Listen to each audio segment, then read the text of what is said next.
Hey, well, I'm really anxious now to go on and finish the progressive. We want to move quickly along. Okay, the progressive is the second wedge. Okay, let's finish the progressive. Now, if you remember, we taught a little bit on the progressive. All right. So the progressive is ing in English, talking, walking, working, okay? And all you do is take off the AR ending and put ANDO. And take off the ER mother and go IENDO. That's pretty easy, isn't it? But when we use the progressive, we don't say, I working, he working. We say, I am working, he is working. We have to use this helping verb. Okay? Now, we don't use, we use the progressive a lot. He's talking, she's working. But in the Spanish, they don't use it that much. They say, Maria habla con su mamá. Maria talks to her mother. And they don't say Maria is talking to her mother. They just say Maria habla con su mamá.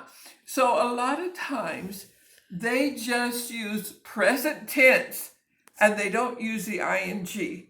So remember, you can use the present tense instead of a progressive sometimes. Okay? All right. So we're finished with the progressive now, and we're ready to go on to a story. Okay? Now, you know that I lived in California when I was 16, had a wonderful youth pastor, and he had the idea he was going to take us to Mexico to do missionary work. Nobody ever did that. And I thought, oh, I know my dad won't let me do that. And when I asked him, he gave me permission. I couldn't hardly believe it. So we got a team of us, probably about 30 of us, went down to go to Mexico. And I was so thrilled to go to another country. So we were on the church bus and we went down, and the highway went right along the coast. They have a new highway now, but we were on the 1950 highway, and it went down just like Italy's coast all the way down to Ensenada. And then the girls slept in the tower in the church and the boys slept in the basement. So this day, we were put into groups of about 15. And so our day was to go out to Mexicali. It was so flat, and families had their huts just made out of sticks, and it was so flat. And I remember we went into one stick hut, and there was a hole in the ground for the fire where they cooked. So in our church bus, we went about 40 miles below the border. It took us a long time to get down there. And so my youth pastor looked at me, and he said, I want you to be the translator. And I only had 1 year of Spanish. And I said, well, I think that other guy, he knows more than me. And my youth pastor said, no, I want you to translate. So my philosophy was, if you're pointed out to do something, then God will help you. So there we were. And the day before, when we were there was no people. And I thought, well, that'll be easy. There's not going to be any people. But this time, it was a holiday. And so there was lots of people around. So our group, we gathered a bunch of little kids, and we started having games with them and so forth.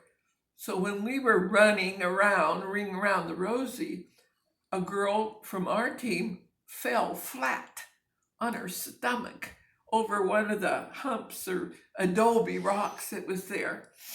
And so we were all laughing. And so then she said, I'm bleeding. I'm bleeding. And I thought, oh my gosh. And then it looked like she kind of passed out. So I ran to get the college guy that was with us. And I said, come on. I said, she's really hurt. You have to leave those guys and leave the game. And so when we got back to where the girl was, she was sitting up and she was fine. And I said, what happened when I left you? You passed out. And she said, well, the two women, Mexican women in black, they came and prayed for me. And I just woke up and I just got up. So I said, oh my gosh. So anyway, so then the college guy goes back to his soccer team and we play with the kids a little more. And then I said, there's so many people here. We have to have the service. We got to have the college guy preach. So I went over to where the soccer field was and I said, come on. We have to have the service. And so I told all the boys and all the men that were with him, I said, you two, come on, we're going to have a service, come on. And so I started walking and I thought, oh, I wonder if they're following. I wonder if they're coming to the service. And I turned around and there was a whole group following us. So then we got where the young kids were, and there were a whole, like 30 little kids, and there were women. And on one side, there was a fence, and there was about 20 men standing behind the fence. And so I was going to be the translator, right? And so Danny, he started, I was so upset. He started saying, God is angry with all of you, and God is mad at you. I thought, oh my gosh, what a sermon that's going to be. That's going to be terrible. So he went on till he got to the part, but now God is giving you a way of pardon. And if you accept Jesus, then it wipes out all your sins. And he went on to preach. And you know what? Every time he said something, I just was able to say it. He would say it, and then right away out of my mouth, it would just come out.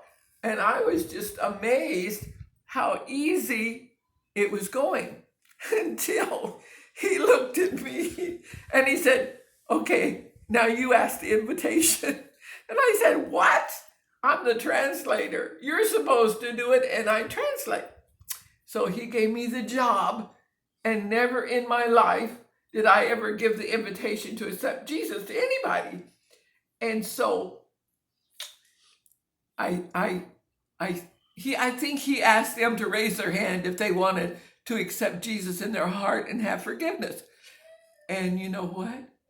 All the men behind the fence raised their hand. I mean, there was at least 20, 25. And I got so mad. I said, they're making fun of me. They're making it like a joke. And so I just stomped over toward them to talk to them face to face. And when I looked in their eyes, they all had tears in their eyes. The whole group had tears in their eyes. And so I went ahead and did it. And I said the sinner's prayer and asked them to repeat and say it. But you know what? That was really revelation to me, not to take the gospel lightly, because it's powerful. And so when they wanted to give away candy, they wanted me to tell the people, here's a bunch of candy, but I couldn't do it. I couldn't speak Spanish well enough to get it across. So, and you know what? After that, my mouth felt like it was oiled. My mouth felt like it had oil around it after I had done that. So I was only 16. And that was my introduction to the miracles with God.